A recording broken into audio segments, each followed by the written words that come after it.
Well, welcome everyone to today's session entitled Neurodiversity in the Workplace. Quite a big topic. I think with just about every single Thrive partner I've spoken to in the last 6 months, neurodiversity has come up as a hot topic of conversation in terms of the workplace, in terms of accessibility into mental health services. And so we felt off the back of this feedback we've had, this would be a really, really insightful session for us today. My name's Dale Tomlinson, and I'm a member of the customer success team here at Thrive, and I've been a part of the furniture here at Thrive for about 4 years now. I take great pleasure in participating in these webinars and looking forward to hearing some of your views today in the chat. Please do utilize that chat. We have got Ella from our marketing team on hand to support answering questions throughout as well, if there's anything to do with the Thrive service. But of course, please do participate in the chat today. And I'll pass over to Alex to introduce herself as well, my co-presenter today. So, hi everyone, thank you Dale. Really nice to see such a big turnover on this webinar. My name is Alex. I'm part of the newer pieces of the furniture, I suppose. I'm one of the practitioners working in collaboration with Thrive.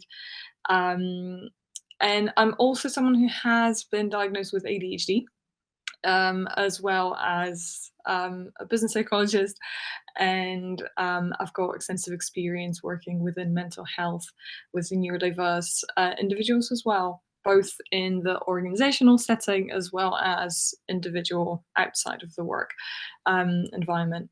So thank you for everyone coming. Like they all said, I would really encourage you to use the chat. And if you have any specific questions to me, you can also leave them in the chat or come back after the session if something pops into your head after you've digested everything we present today. One thing I would say though is that we're by no means trying to make this workshop a complete guide to neurodiversity. It's not something we have even as a field of psychology and psychiatry, a full grasp of. It's been something that's been studied for the last 30, 40 years. And as such, this is a conversation starter, and your experience with it is as valuable as the theory and some of the practical implications we'll be covering today. Absolutely. Thank you for that introduction, Alex. And as said, there is no single source that contains all the knowledge in the world about neurodiversity. It's because it's a very broad spectrum that we're going to talk about today.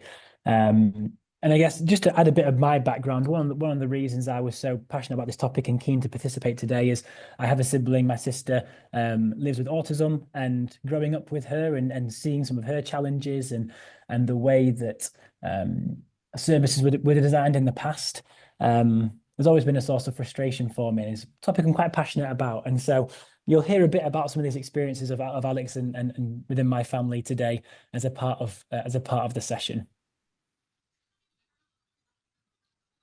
And so the objectives of the session today, as Alex said, this is not the complete guide to neurodiversity. We would need much more than 1 hour to be able to deliver ever anything of that sort. But what we hope today is that you are able to gain a greater understanding around neurodiversity, what it is, when people talk about it, what we're specifically talking about, to understand the way that neurodiversity presents within individuals and the strengths that it can bring to the workplace, as well as perhaps some of the adjustments that may need to be made to support an individual who is neurodiverse, and that hopefully at the conclusion of this session you can understand how to build a supportive culture around individuals experiencing neurodiversity, and that we can answer some questions.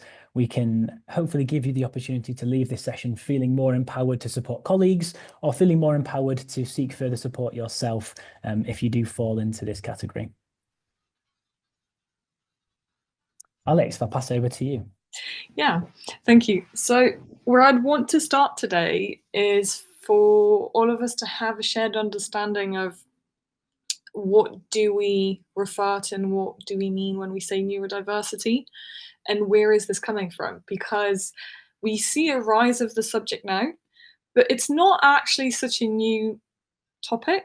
We've been studying as a field, again, I'll be referring to the field studying neurodiversity quite a little bit We've been studying it since the 90s, and the general assumption is that we have, as a society, as a tribe, we could say, we have different folks having differently wired brains. That is the essence of it. So when it comes to, let's say, ADHD as a form of neurodiversity, that's related to dopamine. When we speak of neurodiverse experiences, and we'll talk about language a little bit more, that differently wired brain allows us to make complementary decisions and complementary actions for us as a tribe. So the reason I'm stressing this so much is because oftentimes it's difficult to really grasp what is the point of neurodiversity from a biological perspective. And that's quite important to understanding why that difference is important between neurotypical individuals and neurodiverse individuals. And there's a really interesting piece that I've recently actually come across, which it was New Sciences actually who published it, and it was around how neurodiversity used to help us make faster decisions. So if there was a space, let's say we were at a tribe back in the Ooga Booga days, we were next to a river. If the river was about to dry, we could move somewhere else faster. We could make that decision faster because we'd have people who could spot patterns faster. And we'll touch on different strengths of neurodiversity as part of it. But what I'd want you to really understand at this point is that all this is a differently wired brain, and therefore we don't refer to neurodiversity as a mental health disorder. Neurodiversity is something an individual is born with. It's not something that happens later on in life. They present from birth, essentially. And I suppose this also touches already a little bit on why do we struggle with it. Some of you will probably notice that when it comes to the subject of neurodiversity, there is a lot of maybe at times even contradictory information in terms of how do we know it's neurodiversity and how do we know someone is not presenting in a similar manner. What I'd really want you to take from this is that when it comes to the neurodiverse behavior, it is normal for the neurodiverse individual. It is not odd for them to present. It is not wrong for them to present. It is typical for what their reality looks like.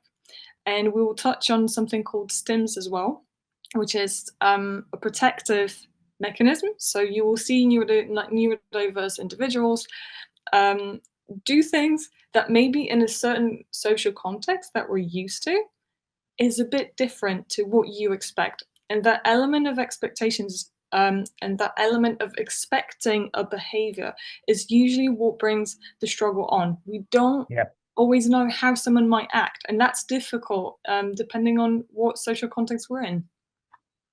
Absolutely, yeah. I think you make a really good point that that innate unconscious, subconscious drive to judge situations because we've got all these calculations going off around our safety, our security. You think about that hierarchy of needs where we're always scanning to ensure that we are food secure, heating secure, but also secure from violence and secure from confusing situations that may stress us. That sort of snap desire to judge is kind of innate, and I think that's one of the reasons why we do struggle, but actually because we're becoming much more educated about this and because it's becoming less, I would say, less judged as a society, what it does mean the positives are that we're becoming less judgmental because we're more aware and we are able to kind of allow neurodiverse people to also express themselves without embarrassment, and they're becoming more present in our society because we're hopefully being less judgmental, and therefore that should normalize some of these behaviors to a greater extent as we do that. And it's important to take it on a case-by-case basis as well. If some of you have experiences with neurodiverse individuals, whether it's ADHD, whether it's autism, you can see that they present differently if they're male or female as well. There are certain biological components to that. So it is really crucial to make sure that when you're interacting with someone, you're taking them as their individual case, as that is their experience and that is their presentation, and not project that onto someone else. Just to give you an example, I myself have the hyperactive element of ADHD. Some of my friends have the inattentive element. And whenever we sat down after we got diagnosed and we thought about how do we experience our life, although we get similar things done, we approach it vastly differently. I usually do things quite fast, whereas for them, they have to take very specific STEM related breaks, whereas for me, a short deadline is the perfect time to have 6 tasks and deliver all of them. Yeah. And there's actually a comment in the chat, which is, if you've met one person with ADHD, you've met one person with ADHD. Yeah. I think absolutely. I think, and to be fair, I think as we kind of delve now into the different types of neurodiversity, it's true across all of them, across all of these. Is at least a majority of these, there's a spectrum within the neurodiverse spectrum, and ultimately each individual person living with these experiences will have a slightly different experience, or even a very different experience to somebody else within these subcategories of neurodiversity. Yeah, and it's also super beneficial in a team context when you notice that there might be more than one person who presents with neurodiversity, to really link them together and create that space where they can interact, because they are also learning about the other person. Yeah. They're also learning how that other person presents. So it's not necessarily said that if I have ADHD and I meet someone who's also presenting in a similar way, we know what we can expect from one another. So I think as much as we're learning as teams and neurotypical individuals learn, we as neurodiverse individuals learn as well. We're as much at the beginning of this road as you are in some aspects. And I guess that also then begs a question of how to phrase this properly. There's no reason to expect that a single neurodiverse person represents all of neurodiversity. And if neurodiverse people are learning about other neurodiverse people as well, what is the benefit of these labels, do you think, Alex? Of if you're getting a label of ADHD as an example, but your experience of ADHD is really different from somebody else's, what would you say is the overriding benefit of being able to subcategorize? This is a really interesting question. So I've been diagnosed quite late in my life, and I wouldn't say the diagnosis helped me with my presentation. But what it did, it definitely helped people around me to understand a little bit more on how I work. Not because you can generalize my experience, but because I think on a social level, we still have certain social expectations. And this isn't to say that a diagnosis or an experience cuts someone some slack in their behavior. That's not the point. Yeah. But it allows someone to understand and it allowed me to understand what other strategies I can take to have a better quality and better experience of life. That's a really good answer. I think it's really important that, you know, these labels exist for a reason, and ultimately, you know, in my mind, listening to what you've said, they exist to unlock the doors of support. And as you've kind of mentioned, the earlier in life that you can unlock those doors of support, the better your experience of education might be in terms of your personal development, so social relationships. But regardless of at what point that diagnosis comes, if the label unlocks the door to support, then it's a beneficial thing. I think there's, you know, there could be theoretically times where, okay, I don't know, maybe this is a good question to ask you, Alex, that has receiving that label of ADHD, has it ever felt self-limiting? Is it something where you taken that label and it's caused you to doubt your abilities, or has it been a freeing experience for you? I think for me, my label, and I can only speak from my experience, but this is also something I would say anecdotally I hear from some of my private practice clients.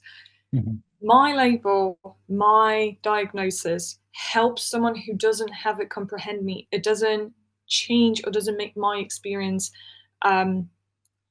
different or better, because I don't know a different experience. Yes. And we will touch on this as part of the communication. That labeling is for someone else to have an easier time, comprehend me, and maybe not necessarily see what I do as malicious or a threat. Mhm. And it's also a conversation starter. It's a bit like when you see a math, let's say a math equation, and someone gives you the solved, and someone gives you the equation to like walk you through how they solved it. It's that kind Mhm. of situation. But that said, I think it also, like I said before, it helps me meet someone else where they're at. It helps me Mhm. ask the right question in an open way. Um, Yeah. so it's definitely been part of um, improving cohesion in the social groups I've been part of, and it's been um, an a useful thing at some point in my life to understand that the way other people do things similarly isn't driven by their incapability or malice, because what I Mhm. present with, which is doing things quite fast, at times it can seem like someone else is doing things a bit slowly. So it Mhm. helped me understand where the us and them is. Yeah, absolutely. I guess to add to that as well, I can think of occasions, particularly in my sister's life, when she was diagnosed with autism, where the structure in place within the education system that she was in at that time Mhm. created a limiting environment for her, because what they did is they took a group of individuals with autism and tried to give them the same experience of education. And my sister didn't identify with some of the other people in that group who had very different challenges within that spectrum. And so I can see where there could be limitations if the structure isn't built in a way which ultimately allows for person-centered care and understanding what the individual's needs are, and their presentations within that spectrum. If we're deciding that this is what people with ADD get and this is what people with autism get, it's not necessarily always going to be beneficial in putting people in those categories. And I guess what I'm saying is, as you've kind of described, the ability to find the nuance within your neurodiversity and find ultimately what works best for you, and treating individuals in a way that benefits them as a person, less of as a label, ultimately is what is going to be most useful with getting these labels in the first place. The labels they kind of like allow you to scratch beneath the surface to understand their needs more directly. But if we just treat the labels, we may miss the mark with people. Yeah, absolutely agreed. We have a good question, which I think actually we may cover in a short while. A question that's come through around suspecting potential neurodiversity in a colleague and wanting to have sort of that open conversation that doesn't make them defensive or judge. We are going to cover that, I think, in the way we communicate, and so we will come to that question definitely. And if you don't feel like we've answered it thoroughly by the end, please do give us a nudge. Um, Absolutely. One of the questions we've got as well is, do you think that people with neurodiversity feel confident in disclosing this at interviews or with occupational health as an understand as a question? What are your thoughts, Alex? So I find this question itself very interesting, because we it, we can't really speak for everyone. It's like if we substituted that with any other group label, we equally couldn't really answer that. But I think and of course, if I'm wrong, please correct me in the chat. But I think what might be part of this question that's underlying it actually is, how do we ask about that at an interview level? How do we make sure we don't overstep someone's boundary? Because sometimes during an interview, you can see behaviors similar to ADHD or similar to autism. What that means is, and this is why, as you see me speak about this, you'll see I use language such as presenting with specific behaviors. That's because what you might see as ADHD might be someone else presenting with an anxiety disorder. It might be someone else being stressed. There needs to be far more than just one interaction for us to really navigate that. You might know this if you've ever really wanted a job and you've been really, really stressed. Some of you might speak very fast. Some of you might be a bit more distracted. So it's tough to know how to ask that question, but equally so, maybe we need a conversation around the whole recruitment process and how to have interviews that account for differences in a strength-based manner, where that other person is not hearing, oh, they asked me about my presentation, oh, have I done something wrong? Or am I at a disadvantage? Because someone coming into an interview, they might not really know what the culture of your organization is. So they don't know if you really know how to utilize their presentation or not, or if that is welcome. Yeah, I think there's two. I think the follow-up comment was, yes, you were on the right lines of what they were expecting from the question there, Alex. And I think there's two sides to it. There's the individual of, are they worried about expressing they have this thing because they don't want to create a judgment against themselves potentially, or and at the same time there's the other side of, it's not appropriate, I guess, to look at someone's behavior and then challenge them and say, do you have this thing? Because that's super inappropriate. And I would equally ask, why does it matter? If what we're looking at ultimately in the recruitment process is somebody's ability to do a certain role and their ability to achieve results in that role, we shouldn't really mind how they achieve it. And we should actually, if they're able to achieve it, we should be willing to support them so that they can achieve what we want them to do in that role. Absolutely. And so it's a good question. And I think it comes from a place of we want to support people feeling, that they belong within an organization and they're not discriminated against by the recruitment process. And I think there's all sorts of things that we'll touch on today around organizational culture, which could be included in a recruitment pack to illustrate dedication to accepting individuals of all neurodiversity and different brain wirings to and get the best out of people within those roles as well. I would actually like to, because there is a follow-up question, I would like to take that question a bit further down in the presentation, because we will be touching on some of the elements of how to interact and how to communicate. So I see your question, Vicky, and we will address it. I'll make sure. Fab.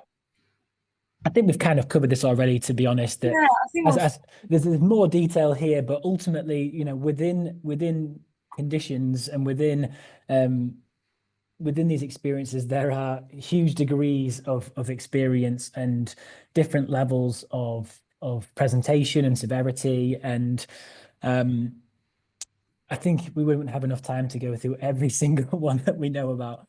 But ultimately, yeah, it's not always ideal. Perhaps you could argue with me if you want to, Alex, if you disagree, but I think sort of having a standard, this is our neurodiversity policy, can be challenging if it's prescriptive and if actually it doesn't make space for the actual individuals that sit within that. And so to me, I wouldn't say it's problematic to have a neurodiversity policy if the policy is one of we will meet you where we find you. But otherwise, if we're just kind of trying to attack neurodiversity, of how do we solve neurodiversity? Well, it's like saying how do we solve anything that's multifaceted and infinite in its presentation? Well, you can't solve it. That's not the purpose of this presentation. We can only meet individuals where we find them on that spectrum. And you mentioned stimming earlier, Alex. Would you like to kind of take us through what that means when we talk about that? Absolutely. So one caveat before I get into stimming, one thing I would want to really address is that as challenging as it can be to have a presentation, I think it's also important to look at the other side where it might be challenging, and it is challenging to really know how to go about someone else presenting. And part of that challenge and that whole quest of really understanding how to deal with not knowing how someone else might react or how they might act is around not really understanding at times what they do. And part of what neurodiverse individuals do is stimming. What stimming is a soothing mechanism. So in the simplest terms, it's trauma protective. So the way I'd like you to imagine this is, imagine you are going for a date, right? You really like them, you swiped left, you swiped right, sorry, it's fantastic, and you have your hopes up high, right? So you can feel in your body, you can see the thoughts that are going through your head, right? I'd really like this to work out. You sat down with them, let's say you have a nice dinner, right? And you can feel that. You might start picking your skin, or you might have a trembling leg, or you might get a dry throat, right? And to calm your nerves, what you would probably do is maybe play with something. Maybe you're playing with your hair. Maybe you'll have a glass of water a bit more often. Maybe you will try to joke about the situation, something to kind of ease the situation. And this is the same with stimming. This is where the differences between different people come in, because everyone will stim in a different way. That can be, I'm writing a report and I need to have a song on loop, and I've been listening to the same song for, let's say, 3 hours, which I'm not going to lie, it happens to me. Right? Maybe it's tapping. Maybe you'll see someone having a fidget spinner. Maybe they will need to change their environment a lot. So they might, during the working day, let's say they work from home, they might work from 3 different rooms throughout the day. Maybe there is licking, biting, but equally so, that stimming, as much as it is to ease to balance out the stimulation, there is the aspect of stimulation. So neurodiverse individuals might get overstimulated too fast or understimulated. So I'll give you an example. As someone with ADHD, I co-present with dyslexia. So when I get really stressed by my environment being boring, so the more boring it is, the more the wrong kind of stress I get, I will need to jump onto a more stressful task to be able to, let's say, complete writing an email, because that email is just not stimulating enough. What that means is that there is not enough dopamine being produced in my brain.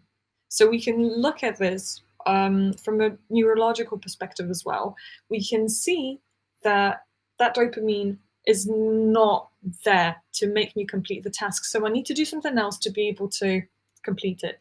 And that can be also where I stim.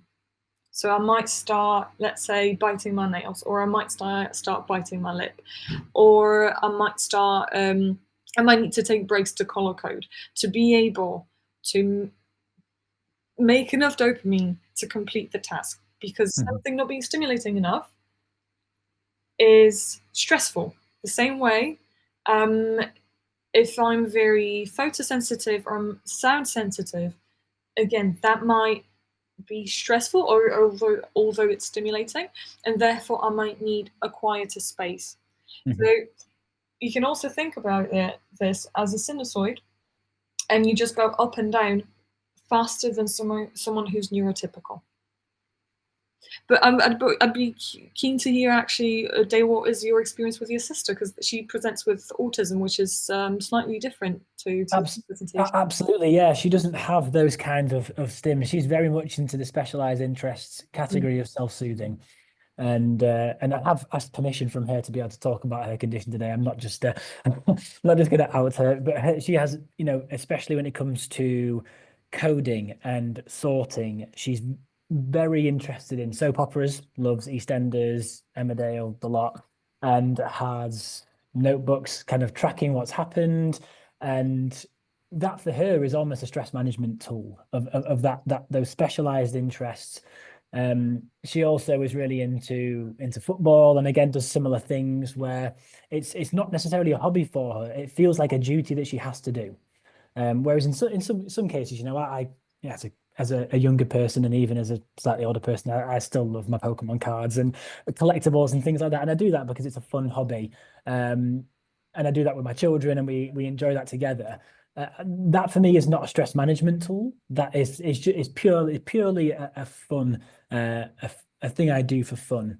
Whereas for my sister and with her autism, she does these things because she needs to. If she doesn't do them, her emotional state is quite volatile. She's in a very different mood for conversation, and her emotional management and regulation would not be as strong if she didn't have these specialized interests to manage that distress that she has. And so it's certainly something that it's played a big role in her life. And I can see a questions come in the chat saying, is anyone really neurotypical? Because we all kind of have some of these traits. And certainly before this meeting, my leg was shaking up and down as I felt some of the nervousness come in. And I think certainly things like stims are something that many of us will use as kind of the tension in our mind. We try to dissipate it through our body, through, you know, it's why maybe running is a great stress relief for some people, or exercise, because it kind of moves the stress out of the brain onto the body.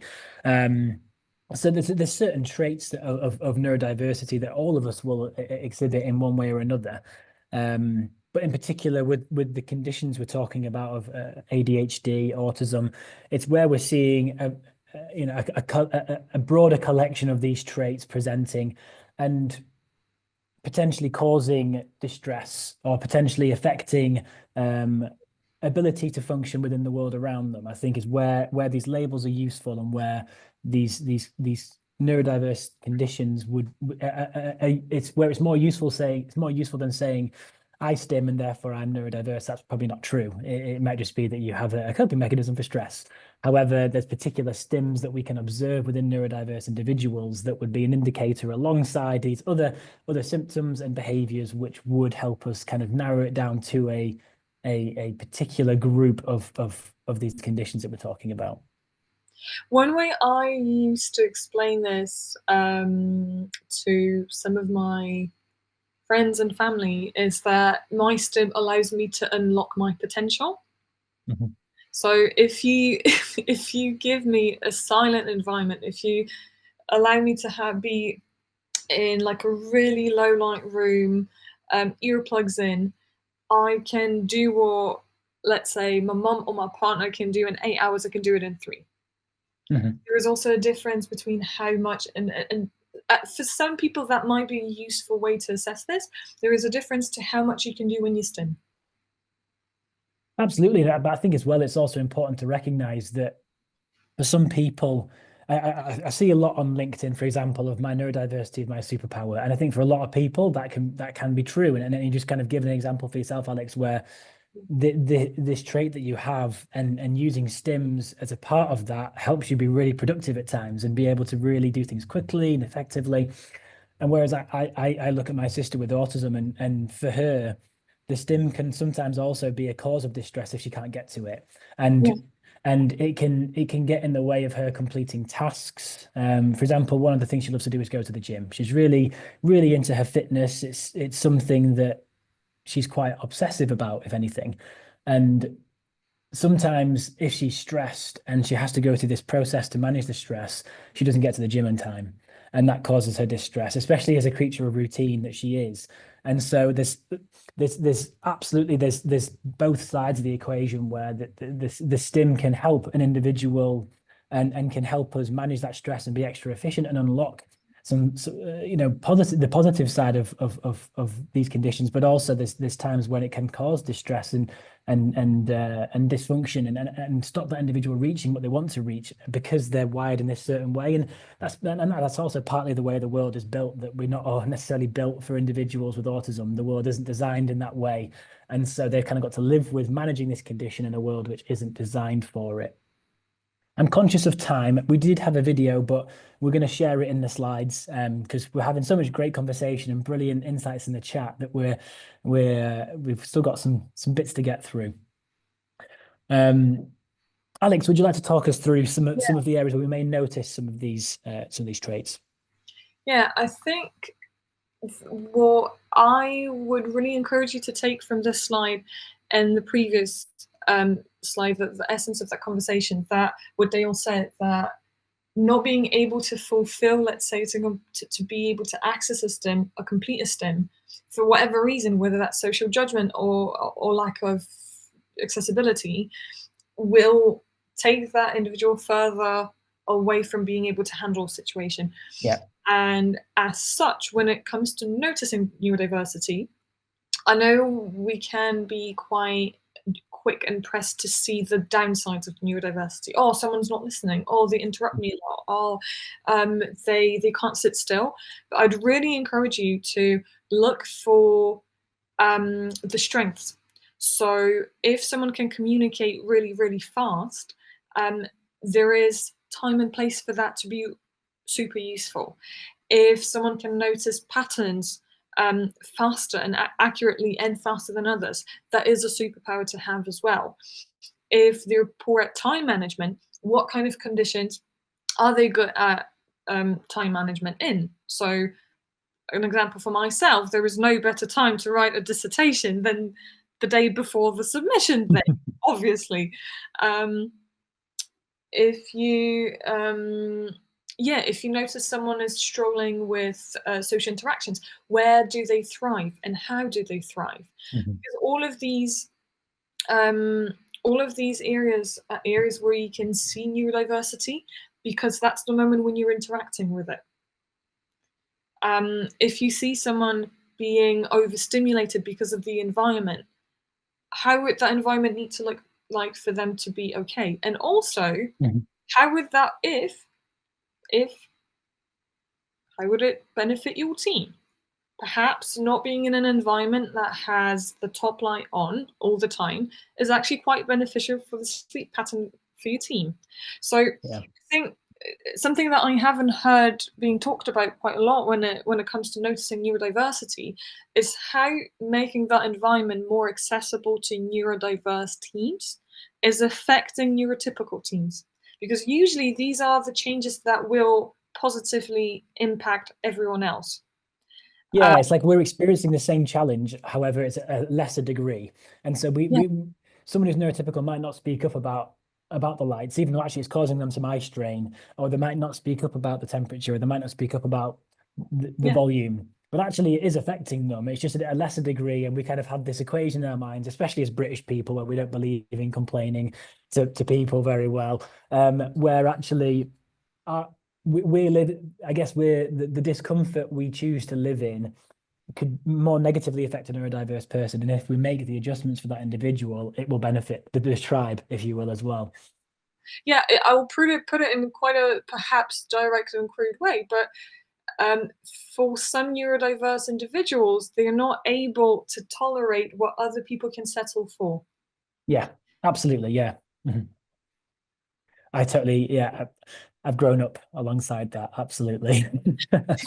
I think we've kind of touched on this a little bit already, and so I'm gonna, unless there's anything else new on here, I think we're gonna skip past in to preserve time. But I think we have covered kind of the strengths-based neurodiversity, but also I guess the other thing to add to it is that ensuring that we create environments where we allow these strengths to be strengths. And if we're creating environments where we don't allow these strengths to get to the forefront, then we are limiting those individuals, and we're limiting ourselves as a byproduct of that, where we're not bringing in new innovative thinking. We're not allowing someone outside of our own brain wiring to look at something and tell us what they think about it. And so it's very much, the importance of inclusion is that it enables us to tap into these strengths that we'd miss out on otherwise.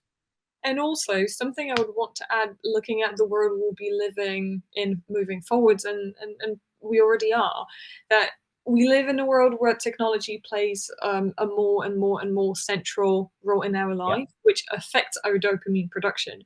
So although we have individuals who might struggle with that dopamine production, we live in a dopamine heavy environment. So whatever you do, however you spend your time afterwards, the environment you live in, it will affect your resources.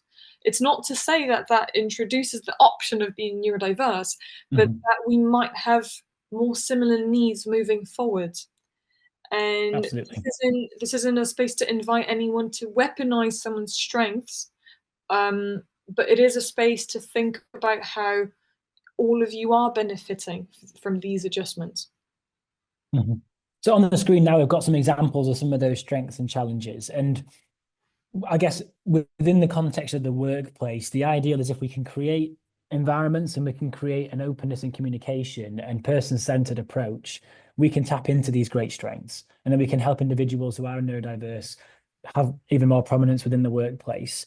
And there certainly is a discrepancy between sort of leadership in neurodiverse conditions, and that's something which I've done quite a bit of reading about to kind of understand why that is. And I think it's partly because we've exaggerated the challenges and minimized the strengths in the past, where we've made the judgment relating to the challenge and decided that this challenge is too significant. Our workplace can't change. This is how we have to be.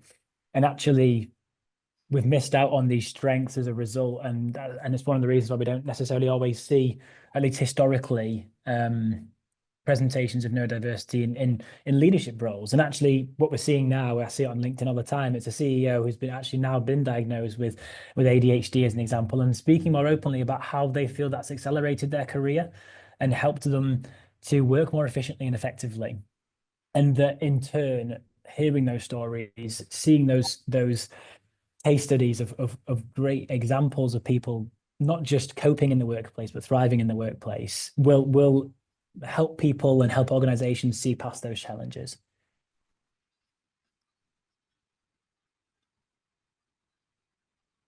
Yeah, I don't have anything more to add on this, apart from someone's just mentioned in the chat I'd like to address this. Corey said, I'd actually be fine, or rather quite fulfilled, if my strengths were weaponized. My weaknesses are often used against me, so why not the other way around?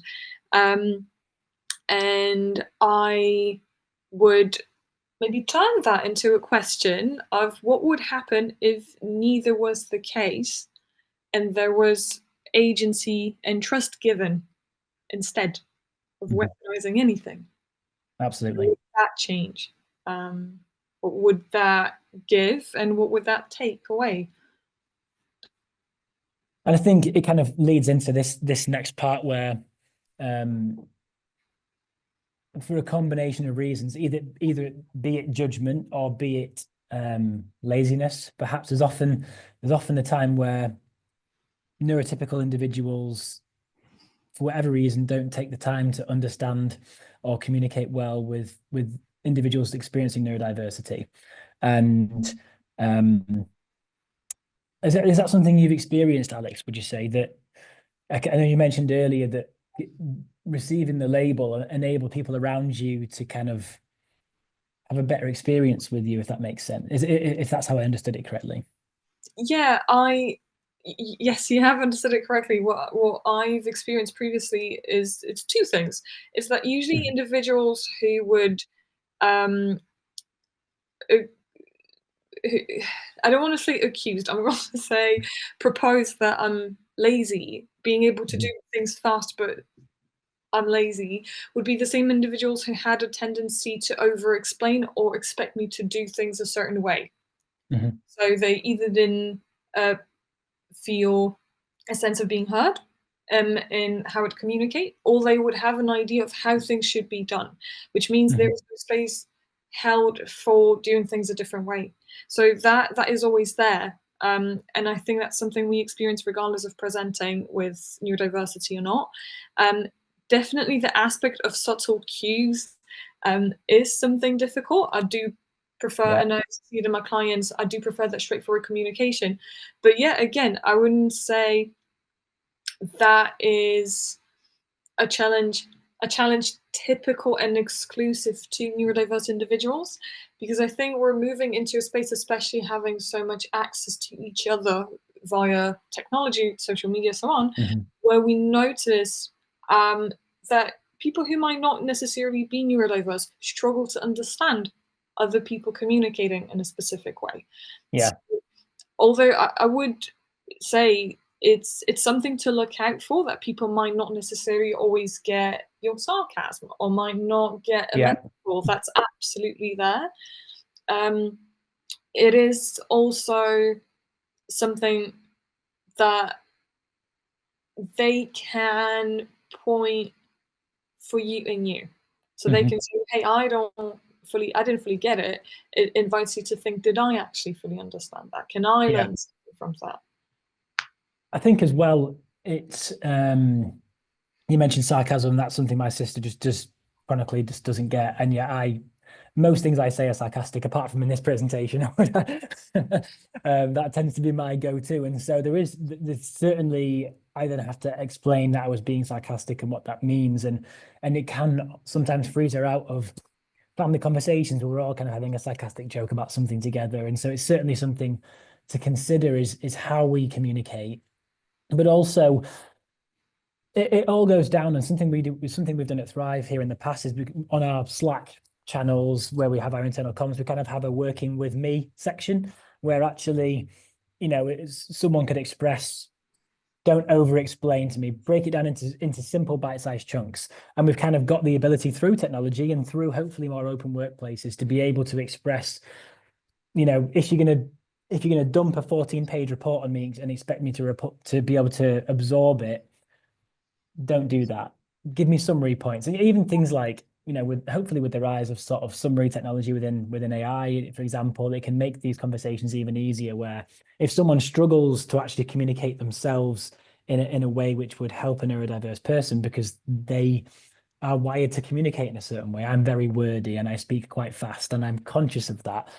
Then using some of the accessibility features we have in technology potentially could be a good middle ground to help somebody express themselves in a way which they feel comfortable and feel like they're actually saying what they want to say, but then it landing with somebody who is able to absorb it and use it and be able to ultimately be able to land at the goal which both parties want to do. Yeah, I would actually say that if you really want to see how to work with neurodiversity, create a space for neurodiverse individuals to interact and then see what that brings out in you. What element, how do you feel when someone wants to do things differently? When someone asks for that adjustment? Is it putting you in a space where you feel like, I know how to do it? Do I now have to tell them we don't have the resources? Am I not in a leading position now? What kind of elements of you is that bringing forward in you? Yeah, absolutely. I remember our chief commercial officer, chief operations officer, Martin, here at Thrive. I'll never forget the terminology he used when we were talking about presenting and demoing a service. And we all have different ways of doing it, partially because we're all very different people and communicate differently. And partially just because we like certain features of the app more than others and we might focus on them. And he said, presenting in somebody else's way is like wearing somebody else's pants, and you never would want to do that. You'd never feel comfortable doing that. And so expecting somebody to communicate in a way which is completely alien to them will make them uncomfortable and probably miss things as well. And so it's about finding ways to ensure both parties can deliver and receive what's right for them. And so within the workplace, that, there's all sorts of things we can do to support in communication. We've talked about the use of technology and how it can be, a beneficial thing. What isn't beneficial is turning around and saying, well, trying to create a world where there's no deadlines, because, we have deadlines. And for you, Alex, the deadline is a great motivator as you get closer to it. And for some people, it gets harder as they get closer to it. And so actually it's recognizing there's certain structures in place. And again, as we've said numerous times now throughout the presentation, it may well be the theme of this. It's coming to the individual and working with them of what's going to help you personally achieve this deadline. Rather than saying, well, this is how it's going to be for everybody, it's what steps do you need to take? Actually, is it better, Alex, if I give you a chaser 2 days before rather than 3 weeks before, because you might forget 3 weeks before? Or is it better that we put in some tasks using technology and give you some more gentle reminders, and as a part of our one-to-ones we revisit it, and it ultimately it's about communicating with that individual in a way that works, and it's about putting in accommodations that don't completely reinvent the purpose of the organization to start with, but that Absolutely. allow everyone to participate in it. Yeah, and we've given you here some examples of these accommodations, right? And I think about, and I would really invite you to also think about this in a broader sense. Flexible working schedules to someone else, that might mean I do 3 hours of work, then I take half an hour break. I do 3 hours of work, right? But to someone who's a new parent, that might mean I have that hour at 3 p.m. to pick them up, right? That Yeah, flexible accommodations doesn't necessarily mean you're making them from scratch.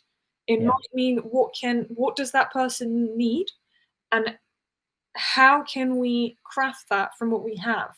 Or if we don't have that, why wouldn't we introduce it? Why would we?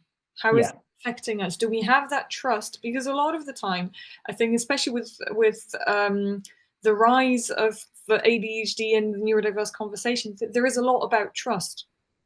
Do I trust that person? 100%. As awful at times as it sounds, do I trust that person that they will do the work and not only take care of the benefits? That's one of the more challenging conversations I do hear. And I would say, where is that distrust coming from? What do you Absolutely. benefits they might get back from you pulling the benefits together for them?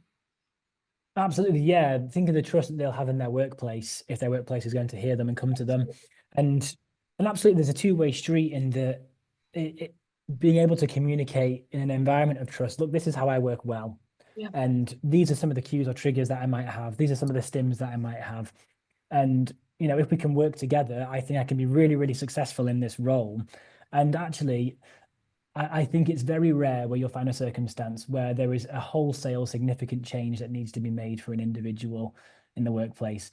Usually it's just courtesy is what is all that's needed. Is just, does it take a lot of time out of the manager's schedule or their line manager schedule to prompt a reminder for a task? Probably not. But ultimately, if both parties can find that environment of communication, we know it's going to be a better situation for everybody. I'm really conscious of time. Alex, if you want to run through this section quickly I of feel like we've actually strengths-based covered. language, I think we have to be fair. I think it's very much focused on not it's building language that isn't judgmental based. It's language which is solution focused, really, isn't it? It's open questions. If you don't know where to start with an open question. Rephrase what you just heard as well. That's a very good way to make sure you really have a shared reality with someone else. The story my brain is telling me is this. What I'm hearing is this. Is that correct? So let me recap. Absolutely. Rephrase. See if you got them right. And if you didn't, they will let you know. And that's absolutely okay. It's absolutely okay. And to be honest, whether you're neurotypical or neurodiverse, we probably would all benefit from communicating in this way. Like active listening, asking the right questions to people that allow them to answer the question without it feeling like it's actually a trap. And Yeah. I think actually just building our communication this way for everybody will make everybody feel more included and more respected. And while a good motivator to get people to do this is to support people who are neurodiverse, ultimately, again, it's another case where we're all going to benefit from this type of intervention. Again, I'm conscious of time, and what I wanted to take a little bit. I think we've covered a lot of this now. There's questions on the chat which we'll tackle. I quickly want to talk about mental health and neurodiversity, and in particular, accessing services. We know that typically speaking, individuals with neurodiverse conditions can have challenges accessing mental health services, in particular for treatment, for therapy, where certain organizations can exclude because it's deemed to be problematic, or they might need more specialist services. And it's often the case that individuals can fall through the cracks, where sometimes the hyper focus is on the ADHD or the autism, and actually they miss that because some of those symptoms and some of those behaviors may tag along and be roommates with anxiety, for example, that anxiety disorders are missed because they're focused on the neurodiversity, where actually they're just both. They happen to have ADHD and they're also experiencing an anxiety disorder as well. And here at Thrive, we are a digital mental health service. And we believe that Thrive is a good option for individuals who are neurodiverse. Number one, we're safe.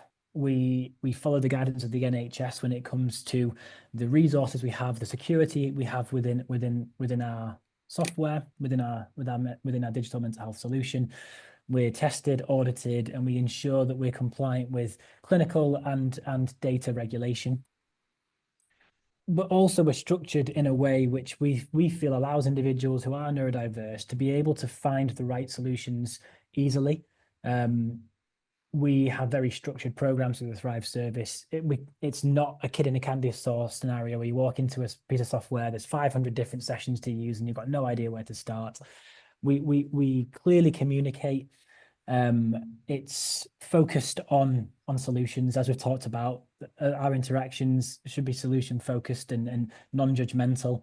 And the service we've built is built around that ethos of being structured, solution focused, and non-judgmental.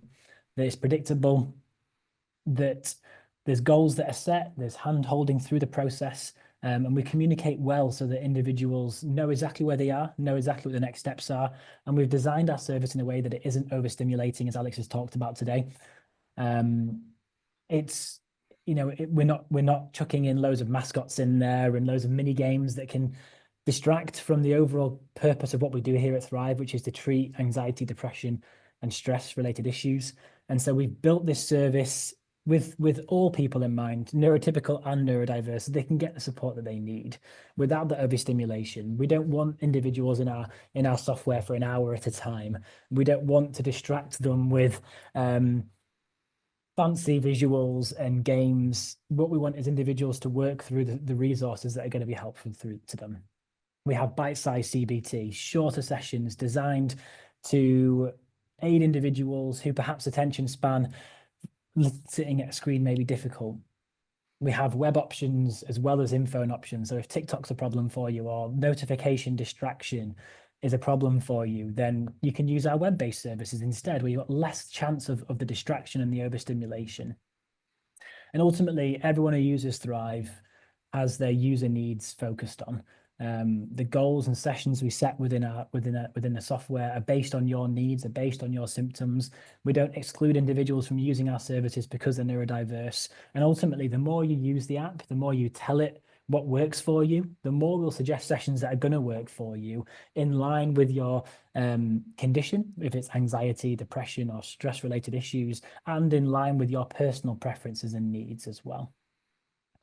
And so here at Thrive, we screen for mental health conditions. We take individuals through the screening process where we can look for the symptoms of anxiety, depression.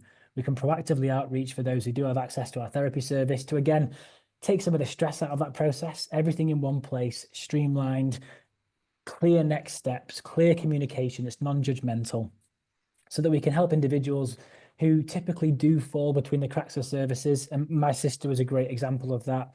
During the COVID pandemic, she was going through a severe bout of depression, partly because of the pandemic and the routine that had been destroyed by the COVID-19 pandemic, and was told by NHS services that she needs to go into a specialist service. And she was told by the specialist services that she's too high functioning for their service, and ended up being in this catch-22 where no one wanted to treat her. And it's because they were looking so much at the autism that they didn't see the depression symptoms and didn't take her as they found her. They treated her as a label. At Thrive, we don't do that. And we'll work with you to get the right treatment that you need based off of, irrespective of any neurodiversity that you experience. Ultimately, we're there to provide solution-focused treatment to get individuals the help they need and overcome some of those typical barriers that neurotypical and especially neurodiverse people experience in trying to access support. I'm going to leave just if you do want to sign up to the Thrive app, I would like to suggest it to colleagues who fall into that neurodiverse camp of a means of having some mental health support that can be tailored and support them. You can download the details are on the screen. Your access code will likely sit with your HR team, benefits team, or if you reach out to ourselves here at Thrive. And I think our marketing team are going to put an email in the chat so you can reach out to find out your access. We encourage you to do that. Because we are aware that neurodiversity in the workplace, if we're not in a supportive workplace, can also contribute towards anxiousness and depression and burnout and frustration with the workplace. And so we want to ensure that everybody has access to that resource who needs it. But I did want to touch on that because I think it's really important. But I would love, if we didn't answer some of your questions, I would love for you to quickly push some in the chat, or alternatively, if we've got our details in there, you can ask us over email. I think we may have a minute or two, just very briefly, if there's any questions that anyone feels that we've missed. I don't know, Alex, if you can see any that we could quickly tackle. There is the one I wanted to address. Trouble is, I don't know if let me quickly see. There was, I think it was Emily's question. I'm not sure if Emily is still here. But the question was, what if you see an employee presenting with symptoms of ASD, but haven't been diagnosed and may not even be aware of those behaviors themselves? We like to start an open conversation with them, but also don't want to make them defensive or judged. Yes. I'd like to really address this question because we also live in a time where we're quite quick to label. Mm-hmm. And I would say, how do you know they present with ASD, not a comorbid condition? So how do you know this is not PTSD, so complex trauma? How do you know they're not going through a certain low mood or anxious patch in their life and they present with similar symptoms? Mm-hmm. It is not our place to make that judgment because we're not able to diagnose at an organizational level. What would be probably more beneficial as a starting conversation is to address the changes you see, objective changes. I can see that you prefer to be more isolated recently, or that these 3 days you worked alone, whereas previous weeks you worked with someone else. And then explore where the changes are coming from or where lack of change is coming from, rather than jump in with a diagnosis, because that doesn't always, it's not only that it introduces an element of judgment, but that person doesn't know what is going to follow that statement. Yes. You are in a position of power as a manager, as a person of leadership or an organization. So it's easier to explore and see where they arrive rather than impose. Absolutely, yeah. And again, it goes back to their individual needs. If there is something in the workplace that they're not fulfilling, that they were perhaps before, it's having an honest conversation with them of what can we do to help you achieve that. And from there is where we can kind of develop that individualized plan to support that person. Unfortunately, we are out of time. If there are any further questions, I know that there's been an email circulated in the chat that you can reach out to us on. The recording has been made, and we can distribute that in line with a request. And so thank you so much, everybody, for your very eager participation today. The chat's been continuously offering us great discussion points, and so I've had a lovely time. I don't know about you, Alex, but I've had a great time in the session today. Absolutely. And if you have any specific questions to either me or Dale, also feel free to reach us. We're here for you and for your benefit, as well as these slides are here for you. Absolutely. Thank you so much, everybody. I'll bring an end to the session there, and we look forward to seeing you on our next one in April. Yeah. Bye, everyone. Take care.